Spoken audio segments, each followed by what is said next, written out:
Hi there, welcome to Culture Conversations in the Car. I'm sitting in a long line of traffic at the moment and figured that I might as well have a chat while I'm sitting here. And we're starting to move now, but there's got to be a better way. Surely there's got to be a better way than this whole traffic jam thing. I'm heading down to a client at the moment who I'm spending quite a bit of time with, looking at their culture and diagnosing their culture. And so I'm heading there at the moment. What I wanted to talk to you about was some thoughts that were springing to mind after listening to Russell Brand's book, Recovery. His book, Recovery, is essentially his interpretation of the quite famous 12-step program that places like Alcoholics Anonymous and etc. utilize as their framework for change.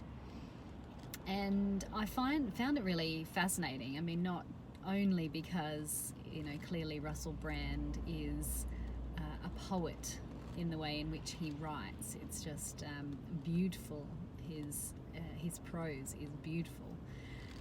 The way he tells stories is engaging and captivating, and of course he is completely hilarious and obtuse and crazy and all of those wonderful things that makes him Russell Brand. The reason I started reading this book was not because I have been attending a 12-step program, but I was really interested in the 12-step program overall and the kind of the kind of change that it actually creates in so many people across the world. So I was really interested in their model for change, behavioral change. And looking at the model, and obviously this is just Russell Brand's version of the model. There's probably many, many different ways, and he actually says that in his book, that it's up to the individual to essentially put it into practice and interpret it for them.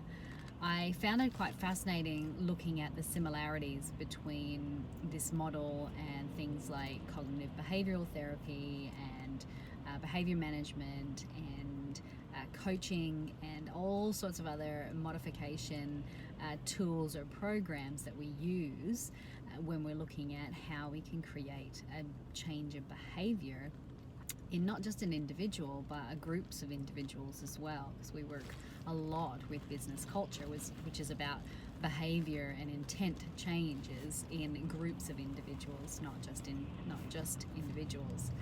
So I was quite fascinated listening to his description of this, and also the way in which the 12-step program helps people go through that change process.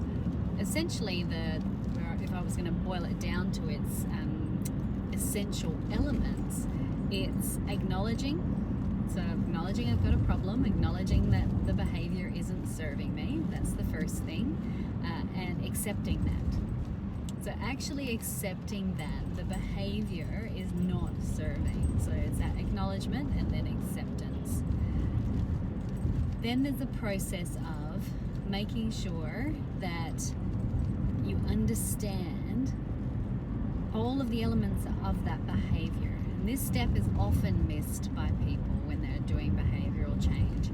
And the way I would normally work this through is identifying the strengths and weaknesses of the behavior, the strengths and weaknesses of the person, and how they all work together and impact others, or impact self, impact teams, impact society. So I really look at what's the impact, and this program is the same. It looks at what is the